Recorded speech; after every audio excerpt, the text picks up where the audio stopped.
My wife left our daughter in the ER, then posted living my best life from a beach resort. So I gathered every receipt, filed for divorce, and let her own choices destroy everything she thought she had. The fever hit Tuesday morning around 6. My daughter Ava woke up glassy-eyed and hot to the touch. I got the thermometer 104.1 ER territory, while my wife Cordelia was already dressed, keys in hand. "She's burning up," I said, holding up the thermometer. Cordelia glanced over one hand on her purse. "Kids get fevers. Give her some medicine and let her rest. I'm taking her to the ER. "You're overreacting," she said, checking her phone. "I have errands. I'll be back later." "How much later?" She didn't answer, just grabbed a water bottle from the fridge and headed for the door. Then she was gone. I carried Ava downstairs wrapped in her blanket, got her into the car, and drove to Seattle Children's. The ER waiting room had that disinfectant smell and the kind of overhead lighting that makes everyone look like they're auditioning for a zombie movie. Ava leaned against my side, quiet and small. They took us back after 20 minutes. The doctor was a tired-looking woman in her 40s who'd probably seen 1,000 sick kids that week alone. She checked Ava's throat, listened to her chest, took another temp reading. 104.2 now. She's dehydrated. We're starting IV fluids. A nurse came in and got the line in on the second try. Ava didn't cry, just watched with glassy eyes while the saline drip started. The doctor typed notes into a tablet while explaining dehydration indicators. Dry lips decreased. Urination lethargy. All boxes Ava checked. The nurse attached a pediatric blood pressure cuff and logged vitals every 15 minutes. Standard protocol for high fever cases, she said. Made it sound routine. Nothing about it felt routine when it's your kid hooked to machines. Viral infection. The fluids will help bring the fever down. We'll monitor her for an hour, then you can take her home with instructions. Watch for worsening symptoms. If the fever stays above 103 after medication, or she stops drinking, bring her back immediately. An hour later, they pulled the IV and printed discharge papers with the diagnosis timestamp IV fluid administration dosage instructions. I folded them into my jacket pocket. They'd matter later. Around noon, my phone buzzed. A notification from social media. Cordelia had posted. The photo showed her at some beachside resort. Hair perfect, sunglasses reflecting palm trees. The caption read, "Week away with my male bestie. Finally taking time for me. Location tag, Cannon Beach, Oregon. And there in the likes Nate, my stepbrother."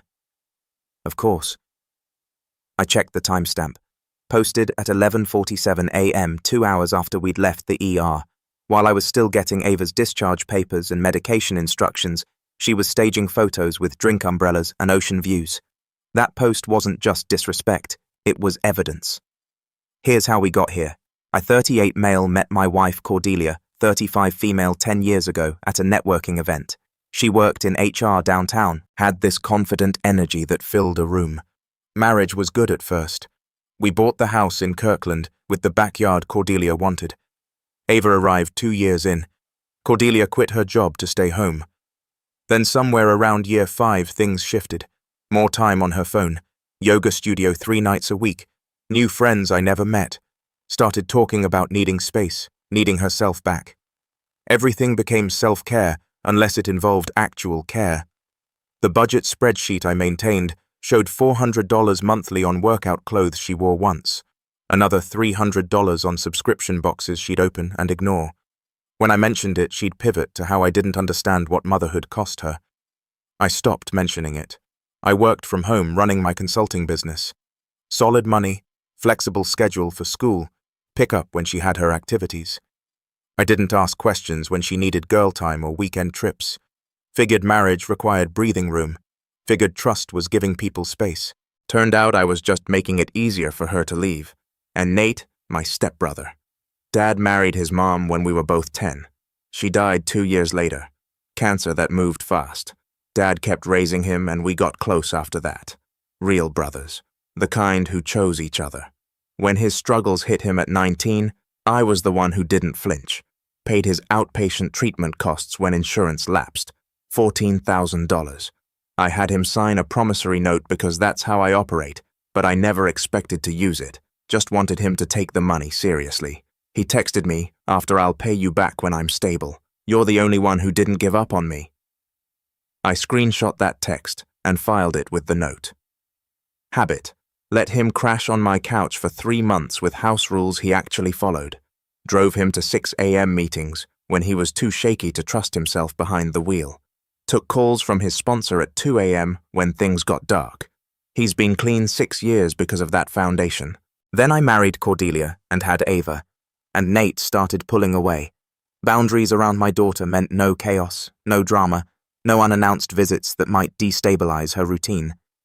He took every limit like a rejection, started skipping family events if I was there, kept score of every favor I'd done like it was a ledger he planned to collect on some day. He was clean. He wasn't well. He resented the life I built once he couldn't access it the same way anymore, and now Cordelia was with him at the beach while our daughter recovered from dehydration. Back home, I got Ava settled on the couch with her favorite blanket, a cup of water with a bendy straw, and the TV remote. She picked some cartoon about talking animals.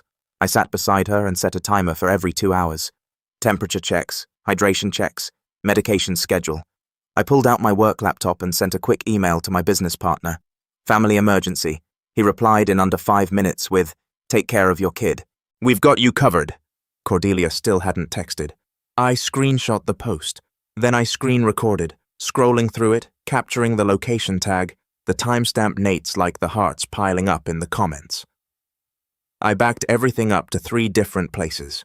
Email cloud storage, external drive. Took me maybe 90 seconds. Then I called her. She answered on the 4th ring, voice bright and breezy. "Hey, what's up? Ava's sick," I said. "ER visit this morning. Viral infection. Fever hit 104. They had to give her IV fluids for dehydration. Oh no, poor thing. Give her some Tylenol and cuddles. She'll bounce back. You posted that you're gone for a week." Pause. Then lighter. "It's just a trip. I needed space. You've got this. Come home." Mark, don't be dramatic. She's 7. She's got you. She'll be fine. "I'm not asking.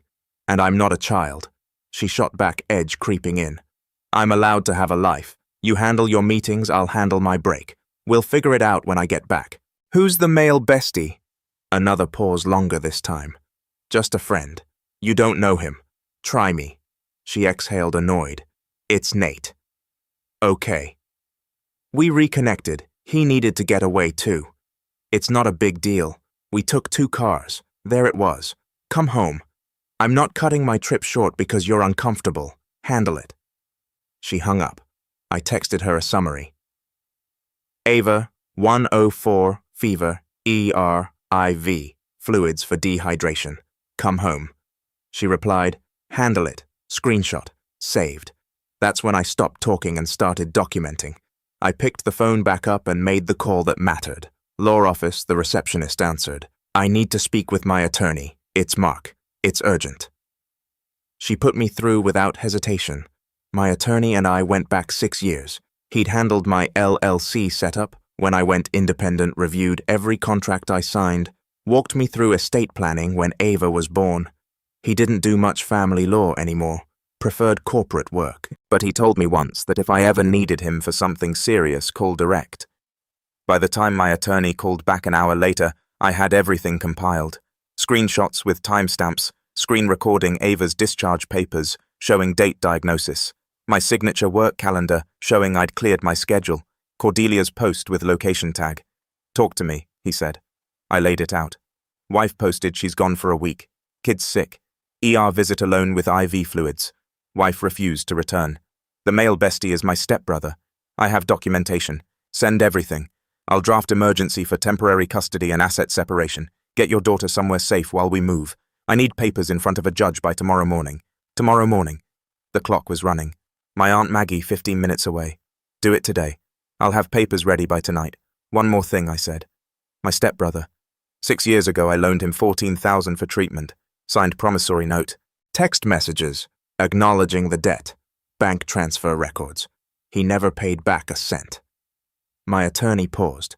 "You want a file on that too? I want him served the same week as her. Send me the documentation.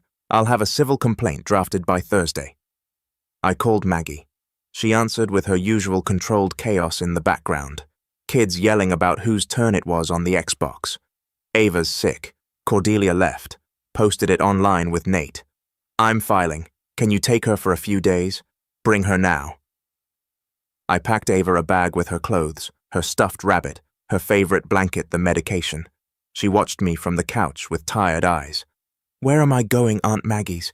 You're going to hang with your cousins for a bit. Did I do something wrong? You're sick, and you need rest. That's all this is. She nodded slowly. That question was a dagger. At Maggie's house, I handed over the medication, the discharge papers, the instructions. Maggie pulled me aside in the kitchen, while Ava got absorbed into the cousin chaos. She posted she's gone for a week with Nate, while Ava was in the ER with a 104 fever getting IV fluids. She refused to come back. Maggie's jaw tightened. Nate, that smug piece of work, is probably loving this. What do you need from me? Keep Ava safe. Don't let Cordelia take her if she shows up. Done. Go file. I drove to my attorney's office. The building was one of those modern glass structures in Totem Lake that tries to look important without being intimidating. My attorney met me in a conference room with a legal pad, a laptop, and the kind of calm focus that comes from doing this exact thing 100 times before. Show me what you have, he said. I pulled up the folder on my phone, walked him through each piece. The post, the screenshots with timestamps, the screen recording showing Nate's, like the discharge papers, my work calendar, Maggie's text confirming she had Ava. Then I opened the older folder.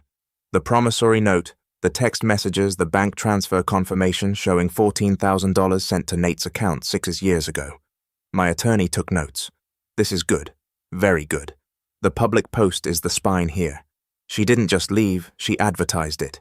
The medical documentation shows you are handling an actual emergency, and the loan documentation is clean. Signed note, acknowledgement of debt, proof of transfer. He can't claim it was a gift. What's the move? We file for emergency temporary custody based on abandonment and endangerment. 7-year-old with documented illness, mother out of state, refusing to return, father taking immediate protective action. Then we file for separation of assets. Civil complaint against your stepbrother goes out Thursday. Over 10,000 means superior court, not small claims. He'll need a lawyer or he'll drown. He typed while he talked drafting motions. His assistant came in with forms that needed signatures. I signed where indicated, initialed boxes, dated everything. The assistant notarized each document. The whole process took 90 minutes. I'll need her location for service. Where's the resort, Cannon Beach? Location tag from her post. Perfect. Here's the sequence. I'll arrange for a service attempt at your residence first. When that fails, we serve her at the resort to confirm she was exactly where she said she'd be. We move fast before she can delete that post or claim it was a joke. Your stepbrother gets served at his listed address Thursday or Friday. He handed me a folder with copies. Keep these secure. Don't contact Cordelia. Don't contact Nate. Let the paperwork do the talking. In the parking lot, I texted him the resort address I'd found by searching the location tag. Took me 2 minutes to identify the property. He replied immediately that a process server was being dispatched. Wednesday morning, my attorney called at 8:30. The judge had signed overnight. Judge signed the emergency temporary custody order. You have it in writing. I'm emailing you the signed order now. I pulled it up on my phone. Official court seal. Judge's signature. Temporary primary custody granted to me, effective immediately pending full hearing. Cordelia's visitation suspended until formal review. The order was live. What do I do with this? Deliver copies to anyone who needs to enforce it. School office. Maggie, keep a copy in your car. This protects Ava until the hearing. I printed 2 copies at the office supply store, drove one to Ava's school, and handed it to the woman in the main office. This is a temporary custody order, I said. Only I can pick up Ava until further notice. My Aunt Maggie is on the emergency contact list if I'm unavailable, but she'll need to show ID. The woman read it carefully, made a copy for their files. We'll flag her account. No one else gets access.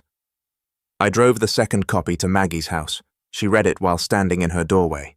This is good, she said. Keeps her safe while everything gets sorted. If Cordelia shows up here, I'll call you immediately and keep Ava inside until you arrive or police do. Thank you. That's what family does. I spent the next 2 hours locking everything down. Direct deposit moved to a new account. Passwords changed on utilities, streaming shared logins. Credit freeze activated. 60 days of card history screenshotted. Beneficiaries on life insurance and 401k changed to a trust for Ava. Cordelia removed as emergency contact on work forms. Garage code and alarm code changed. Ring login updated so she couldn't check the cameras remotely. Every tab I closed felt like locking another window in a house that used to be safe. Around 6:40 Wednesday evening, my phone exploded. Text from Cordelia. Some man just showed up at the resort. He said he has papers from your lawyer. What's going on? The process server had found her at the resort just like her post said she'd be. I stared at the message. This was the moment my attorney had outlined, the moment where the performance ended. I typed, "Relax, it's just the divorce. Send." I muted her thread. I parked at a coffee shop and waited. My phone exploded. Calls, texts, voicemails piling up. I let it all go to digital noise and ordered another coffee. The barista asked if I was okay.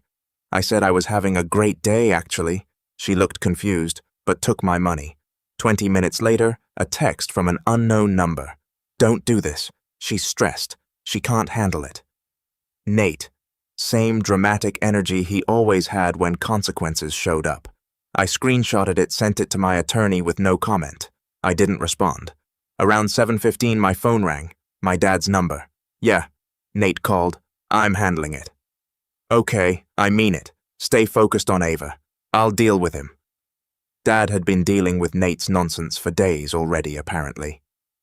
"Thanks, Dad." He hung up. No speeches, just pressure acknowledged and redirected.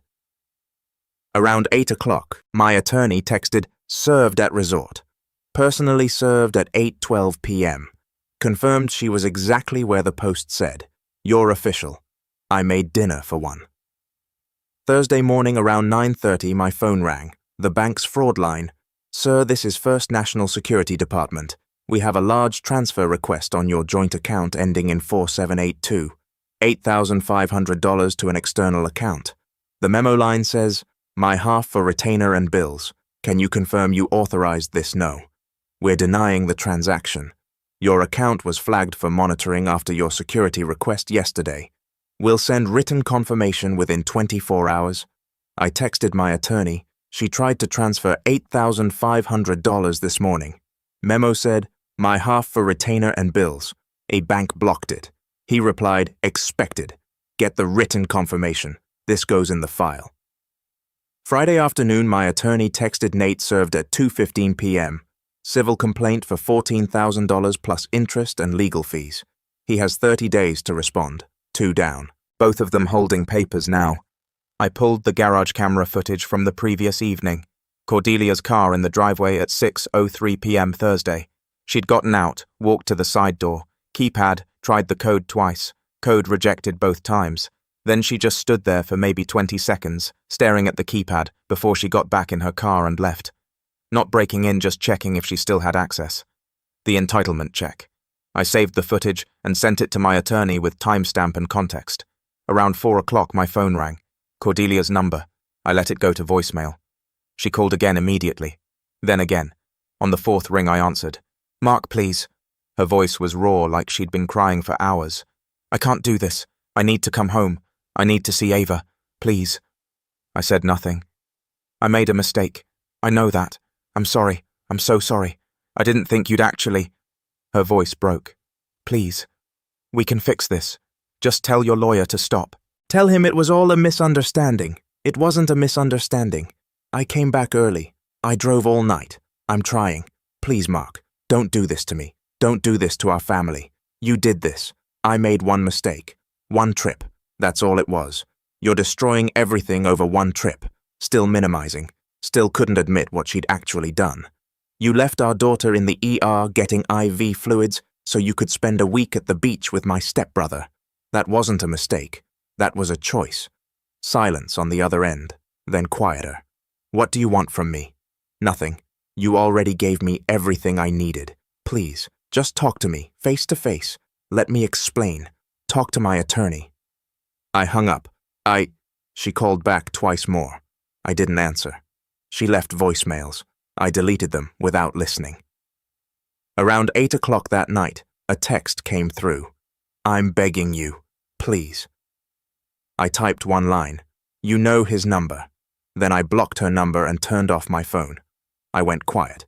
They started calling like their hair was on fire. The timeline wrote itself after that. Tuesday, ER visit while she posted from the beach. Wednesday, order signed. Cordelia served at the resort. Thursday, bank transfer blocked.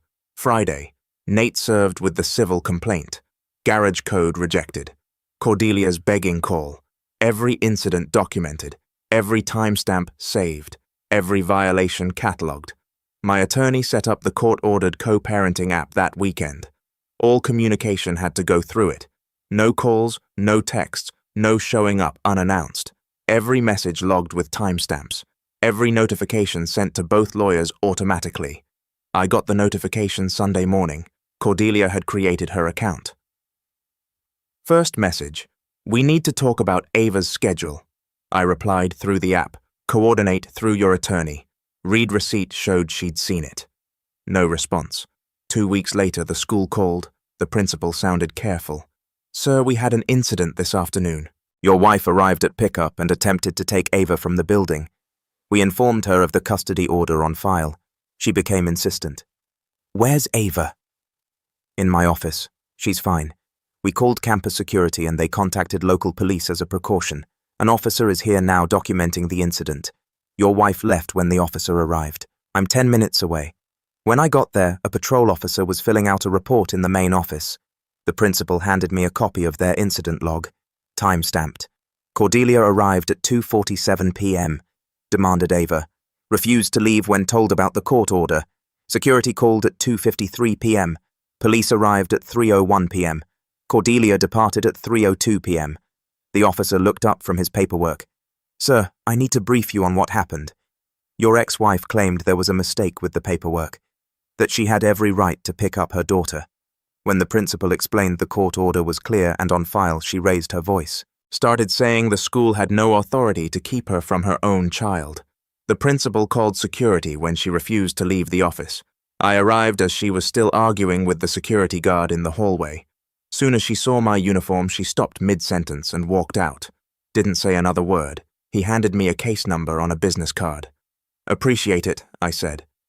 Ava was sitting in the principal's office with a juice box, looking smaller than usual. I knelt down in front of her chair. "You okay?" Bug Mom was really mad. She said the school was wrong and I was supposed to come with her. She said she's my mom and she gets to decide. The school did exactly right. So did you. I didn't want to make her madder. You didn't make anything I said. You just followed the rules. That's my job to handle, not yours. In the car, I texted my attorney the case number and a photo of the incident report. He called immediately. "Perfect. This goes in the file. She just handed us proof she won't follow court orders." Monday morning, I had my attorney send a formal notice. Simple language. I was ending all financial support effective immediately. Any shared obligations required transfer or return within 30 days. No threats, no drama, just paperwork. Sunday afternoon, my dad was hosting Maggie's family for dinner. I showed up with Ava around 4 o'clock. The house smelled like roast chicken and the good bread Dad only made for company. Nate's car pulled into the driveway 10 minutes later. My dad met him at the door before he made it to the porch. I watched through the kitchen window while Ava was distracted with cookie decorating in the dining room. The conversation lasted maybe 90 seconds. My dad's posture was solid. Nate's hands were moving, gesturing, trying to explain. My dad shook his head once pointed back toward the driveway. Nate stood there for a moment, then turned and left. My dad came back inside, didn't say anything, just sat down at the table and asked Ava about her week at school. Later, while we were cleaning up, he pulled me aside in the kitchen. He tried to come in, said he just wanted to see everyone. I told him no. "Thank you. He made his choices. You made yours. Yours protected your daughter. That's what matters." A few weeks later, Thursday morning arrived with rain and traffic. I drove to the courthouse alone. My attorney met me outside with his briefcase and his usual calm. "How are you feeling, Steady?" "Good. That's what we need. Let me do most of the talking. If the judge asks you a direct question, answer simply. No speeches." Cordelia arrived with a lawyer who looked fresh out of law school, all shiny suit and confident smile. He introduced himself and immediately started trying to negotiate in the hallway. "My client is willing to agree to shared custody if we can avoid a hearing," he said to my attorney. "We're here for temporary orders, not negotiation," my attorney replied. Your client had the opportunity to be present when her daughter was sick. She chose a resort instead. The young lawyer's smile tightened. She made an error in judgment. She's back now and committed to co-parenting. She can demonstrate that commitment through the court's process. Inside the courtroom was small and fluorescent. We sat. The judge, a woman in her 50s with short grey hair and sharp eyes, reviewed the files in front of her. She took her time flipping through pages, making notes. The silence stretched for 3 full minutes before she looked up. "This is temporary custody and separation of assets. Counsel, present your case." My attorney stood and laid out the timeline. Ava's illness, Tuesday morning with documented ER visit and IV fluids. Wife's public post indicating week-long absence. Father's immediate protective action. Wife's refusal to return. He submitted the discharge papers, screenshots with timestamps, my cleared work calendar, Maggie's affidavit. Each document was marked as an exhibit. The judge's attention sharpened at the screenshot showing the post timestamp against the ER discharge time. Cordelia's lawyer stood. "Your Honor, my client took a brief personal trip. She believed their daughter was in capable hands. She returned immediately upon learning of his concerns." The judge looked at him. She posted publicly that she'd be gone for a week while her 7-year-old had a documented fever of 104, requiring ER treatment and IV fluids. Sir was present. The child was supervised. By the father, she left behind without discussion. The judge said. She flipped to another page, and according to Ms. Cordelia's own text messages, she explicitly refused to return when asked. Quote, "Handle it. Is that accurate?" The young lawyer hesitated. "Yes, Your Honor." Additionally, my attorney interjected, "There have been multiple post-service incidents. Attempted unauthorized financial transfer of $8,500. Attempted school pickup in direct violation of the temporary custody order requiring police and intervention. All documented." The judge made notes. "Counsel, your client tried to remove the child from school after being served." The young lawyer shifted. "It was a misunderstanding of the order's scope, Your Honor. The order is quite clear about custody arrangements." What was misunderstood? He had no answer. She turned to me. "Sir, anything to add?" I stood. My daughter was sick and scared. She needed both parents. She got one. I want her safety to be the default, not the fallback. The judge made notes. The courtroom stayed quiet while she wrote. Based on the documented timeline and the child's medical needs, combined with the mother's post-service conduct, showing disregard for court orders and financial boundaries, I'm granting temporary primary custody to the father, effective immediately. The mother will have structured visitation on alternating weekends supervised for the first month. Communication between parents will be conducted through a court-ordered co-parenting app. Follow-up hearing in 8 weeks. She looked at both of us. This is temporary. Use this time to demonstrate commitment to your daughter's welfare. Understood? Yes, Your Honor, I said. Cordelia nodded, face tight. The gavel came down. In the hallway, Cordelia stood by the elevator, arms crossed, staring at me like I'd betrayed something sacred. I met her eyes and didn't look away. "You humiliated me," she said quietly. "You did that yourself," I replied. I just stopped covering for it. The elevator arrived, and I got on alone. Cordelia's visitation started the following Saturday. I drove Ava to the coordinator's office, a bland building with a waiting room that tried too hard to look cheerful. When Cordelia arrived, she looked smaller, somehow less polished. She hugged Ava too tight and too long, then spent the hour they had together trying to act normal, while the coordinator supervised from across the room. I waited in the parking lot. When the time was up, Ava came out quiet, but okay. "How was it?" I asked as we drove home. "Fine." She kept saying she missed me. That's probably true. She asked if I was mad at her. "What did you say?" I said I didn't know. That's honest. Ava looked out the window. She cried when I left. She's dealing with consequences. That's hard for people. Are you sad? No. I'm focused on you being okay. She nodded and went back to watching trees. The follow-up hearing 8 weeks later was shorter. My attorney presented documentation of my schedule. Ava's improved school attendance, the structured visitation Cordelia had completed without incident. He also submitted the school incident report, the bank's written confirmation of her unauthorized transfer attempt, and Nate's proxy contact attempts. Cordelia's lawyer tried to downplay it as stress-induced mistakes. The judge didn't look impressed. I'm extending primary custody for another 6 months. The mother's visitation will increase to alternating weekends unsupervised with 1 weeknight dinner per week. Child support obligations are calculated at $840 monthly payable by the mother. Additionally, Nate is hereby restricted from any presence during custody exchanges, school functions, or visitation periods. Any violation will result in immediate review of custody arrangements. She looked at Cordelia. You're making progress. Keep making it. Cordelia nodded, face neutral. The civil case against Nate resolved itself around the same time. He never filed a response. My attorney got the default judgment signed on day 31, $14,000, plus 6 years of interest, at 12%, plus legal fees. Total judgment, $26,847. The garnishment order went to his employer the following week. 25% of his disposable earnings until the debt was satisfied.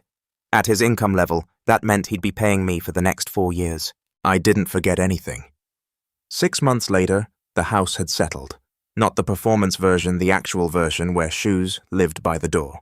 Routine got tighter, morning drop-off work, Wednesdays, soccer Thursdays, Maggie's Fridays. Cordelia's visitation expanded to alternating weekends. She showed up on time mostly. When she didn't, the coordinator documented it. I saw her once at a parent conference, separate chairs, separate cars. The fallout settled. My business partner promoted me. Nate moved out of state. The garnishment followed him. You can run from family, but you can't run from payroll deductions.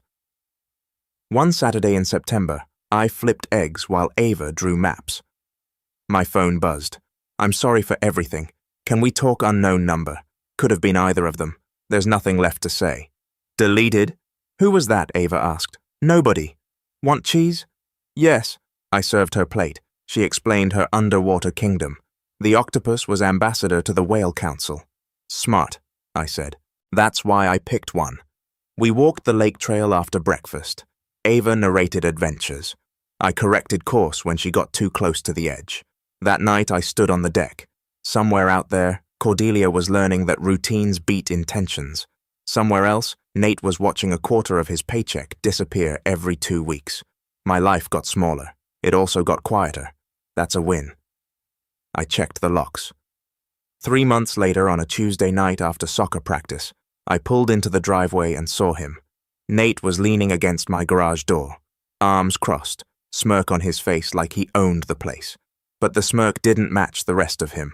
Hollowed-out eyes jacket that looked like he'd been sleeping in it, trying to look confident while everything underneath was falling apart. I got Ava out of the car and walked her to the door.